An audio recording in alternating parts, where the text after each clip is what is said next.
A freelance photographer in Gaza has been fired from CNN and the Associated Press after a controversial expose revealed he potentially holds close ties with Hamas. The report questions whether the freelancer had prior knowledge of the attack given his position on the ground, and if the media organizations he worked for were also clued in prior to October 7th. CNN, AP, the New York Times, and Reuters deny having any information about Hamas planning to unleash an assault against Israel. HonestReporting is the media watchdog group that investigated the photojournalist in Gaza. The organization's purpose, they say, is to expose biases in media coverage of Israel. It claims 4 freelancers used by the media in its coverage of the war are linked to the terror group. This photojournalist is at the center of their investigation, Hassan Eslaiah.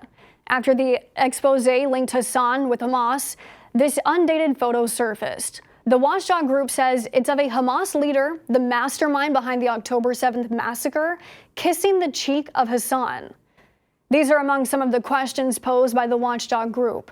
Is it conceivable to assume that journalists just happened to appear early in the morning at the border without prior coordination with the terrorist, or were they part of the plan?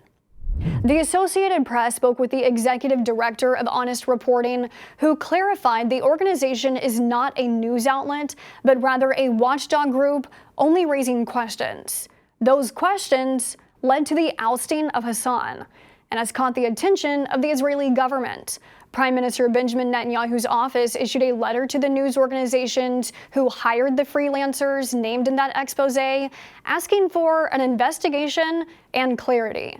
They also condemned any freelancers with alleged ties to Hamas. Quote, "These journalists were accomplices in crimes against humanity. Their actions were contrary to professional ethics." While CNN, AP, the New York Times, and Reuters dispute any claims of a larger involvement from the media, they are also criticizing the watchdog group behind the expose. The New York Times had not paid for photos from Hassan, but from Youssef Massoud, another photojournalist named in the expose and accused of being close to Hamas. The Times says, quote, "There is no evidence for HonestReporting's insinuations. Our review of his work shows that he was doing what photojournalists always do during major news events, documenting the tragedy as it unfolded. We are gravely concerned that unsupported accusations and threats to freelancers endangers them and undermines work that serves the public interest."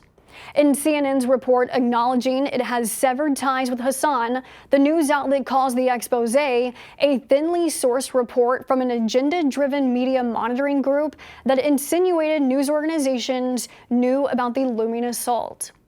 The watchdog group has refuted backlash over its expose, referring to people with an agenda. The executive director says, "They acted as if we were stating facts instead of asking questions. We raised questions and it led the media outlets to clarify the truth. Great, that's what we do."